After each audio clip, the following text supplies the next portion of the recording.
தெய்வத்தின் குரல் 2ஆம் பாகம் பிரம்மச்சரியம். பெண்கள் விஷயம் என்ன? நடுவிலே இதர ஜாத்தியாரின் நலனையும் உத்தேசித்து த்விஜன் இருபிறப்பாளன் சந்தியாவந்தனம் செய்ய வேண்டும். ஸ்திரீகளின் க்ஷேமத்தை உத்தேசித்தும் புருஷரே பண்ண வேண்டும் என்றேன். இதர ஜாத்தியாருக்கு 4ஆம் வர்ணத்தாருக்கு ஏன் இந்த சம்ஸ்காரங்கள் இல்லை என்பதையும் முன்பே சொன்னேன். இப்போது ஸ்திரீகள் விஷயத்தையும் கவனிக்க வேண்டும். அவர்களுக்கு ஏன் இந்த அனுஷ்டானங்களும் சம்ஸ்காரங்களும் இல்லாமல் வைத்திருக்கிறது? குழந்தை பிறந்தவுடன் புண்ணியாக வாசனம், நாமகரணம், பிறகு ஆண்டு நிறைவில் அப்த பூர்த்தி, அன்னப்பிராசனம் முதலானதுகளை நாம் பெண் குழந்தைகளுக்கும் பண்ணினாலும் சௌளம், குடுமி வைத்தல், உபநயனம், பிறகு பிரம்மச்சரிய ஆசிரமத்தில் உள்ள விரதங்கள் முதலிய எதுவும் பெண்களுக்கு இல்லை. அப்புறம் கல்யாணம் என்கிற விவாக சம்ஸ்காரம் மட்டும் அவளுக்கும் இருக்கிறது. அதற்கப்புறம் உள்ள சம்ஸ்காரங்கள் யஜ்ஞம் முதலானவற்றில் கர்த்தாவாக முக்கியமாய் காரியம் பண்ணுவது புருஷன்தான்.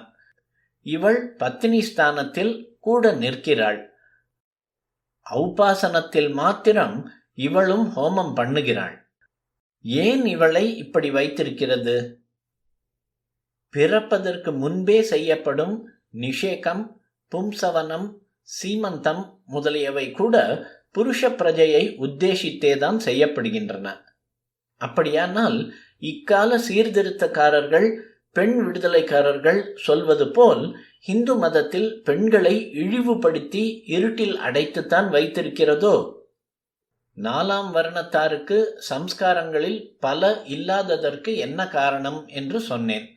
அவர்களால் நடக்க வேண்டிய லௌகிக காரியங்களுக்கு இவை அவசியமில்லை என்றேன். இந்த சம்ஸ்காரங்களால் எப்படிப்பட்ட தேக மன ஸ்திதிகள் ஏற்படுமோ அவை இல்லாமலே அவர்கள் லோக உபகாரமாக ஆற்றப்பட வேண்டிய தங்களது தொழில்களை செய்துவிட முடியும். அத்தியனம், யஜ்ஞம் என்பவற்றில் மற்ற ஜாத்தியாரும் பொழுதை செலவிட்டால் அவர்களால் நடத்தியாக வேண்டிய காரியங்கள் என்ன ஆவது? இதனால்தான் அவர்களுக்கு இவை வேண்டாம் என்று வைத்தது. இவை இல்லாமலே தங்கள் கடமையை செய்வதனால் அவர்கள் சித்தி பெறுகிறார்கள். ஸ்வகர்மணா தமப்யர்ச்ய சித்திம் விந்ததி மானவஹ என்று பகவான் கீதையில் சொல்லியிருக்கிறார். இந்த விஷயங்களை முன்பே சொன்னேன்.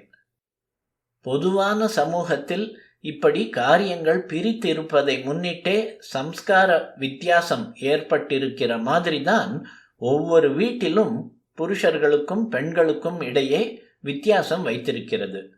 ஒரு வீடு என்று இருந்தால் சமையல், வீட்டை சுத்தம் பண்ணுவது, குழந்தைகளை வளர்ப்பது என்று இப்படி பல காரியங்கள் இருக்கின்றன.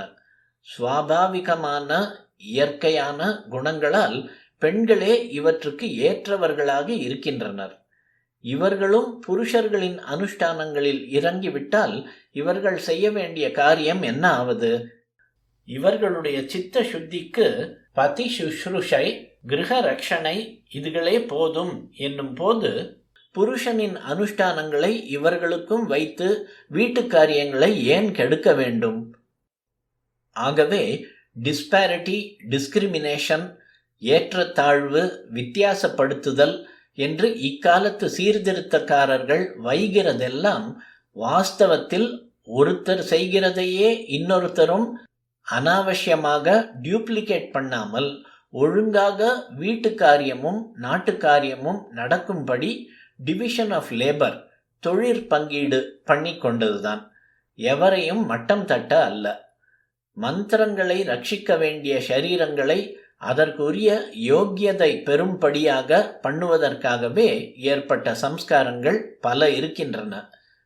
இவற்றை இந்த மந்திர ரட்சணை என்ற காரியம் இல்லாத மற்ற ஷரீரிகளுக்கு எதற்கு வைக்க வேண்டும்? உடைந்து போகிற கிளாஸ் சாமான்களை பார்சலில் அனுப்ப வேண்டுமானால் அதற்கு சில விசேஷ பாதுகாப்பு பண்ணுகிறார்கள். கூட்ஸில் மண்ணெண்ணெய், பெட்ரோல் முதலியவற்றை அனுப்பும் போது அதற்கு தனி ஜாக்கிரதைகள் பண்ணுகிறார்கள். மற்ற சாமான்களுக்கு இப்படி பண்ணவில்லை என்பதால் அவற்றை மட்டம் தட்டுகிறார்கள் என்று ஆகுமா? இந்நாளில் ரேடியேஷனை, கதிர் இயக்கத்தை உத்தேசித்து ஸ்பேஸுக்கு, வானவெளிக்கு போகிறவனை முன்னும் பின்னும் ஐசோலேட் செய்து பிரித்து வைத்து ரொம்பவும் ஜாக்கிரதை பண்ணவில்லையா? இதே மாதிரி இதை விடவும் மந்திரங்களுக்கு ரேடியேஷன் உண்டு என்று புரிந்து கொண்டால் பிராமணனை பிரித்து சம்ஸ்காரங்களை வைத்ததன் நியாயம் புரியும்.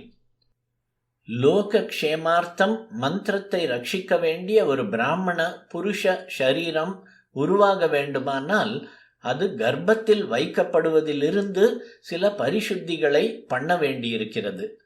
பும்சவனம், சீமந்தம் முதலியன இதற்குத்தான்.